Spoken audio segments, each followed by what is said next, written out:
reasons that we typically collect an offering on Sunday mornings as part of our worship service. The first reason is that this seems to have been the example of the earliest Christians as far back as we can go in the history of the church. If you go back to the very beginning of the church and you look at Acts chapter 2, even before formal organized churches began, you see that those earliest believers who had put their faith in Jesus, that Luke records for us that they sold their possessions, and then the proceeds that they received from those, they distributed to people in the church who were in need. And so it was this reactive pooling of funds to be able to help people who were in need.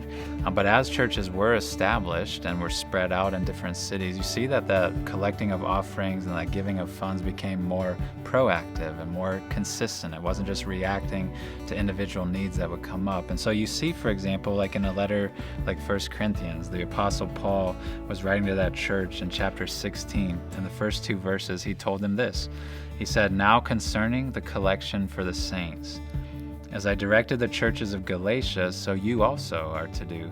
On the first day of every week, each of you is to put something aside and store it up, as he may prosper, so that there will be no collecting when I come." And so what he was telling that early church was he was calling all of them to be active in this process of, on the first day of the week, on Sunday, probably while they gathered for worship, to set aside some of their proceeds from their work, set aside some of their funds to go into a common pool that could then be used to disperse to other believers who are in need. And so this seems like it was the earliest practice of the church, and something that continues to this day. And the second reason we continue to do it is that giving and offering is really an act of worship. It's not just something we want people to do kind of off the grid and not connect it with their heart, but the giving of our finances, the giving of our funds to the offering of the church is an act of worship that flows from a heart that's been impacted by Jesus' generosity to us.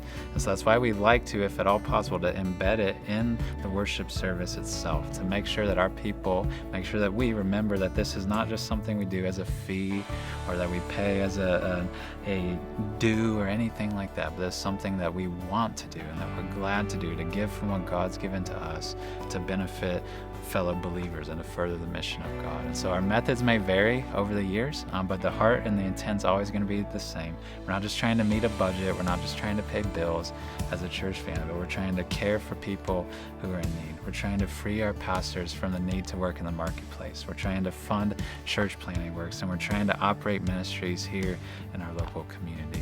The Apostle Paul called the giving of offerings an act of grace, and he called that church at Corinth to excel in it. And so when you see the offering plate come around next time, know that nobody's trying to twist your arm into giving, but we're calling you to join us in excelling in that act of grace.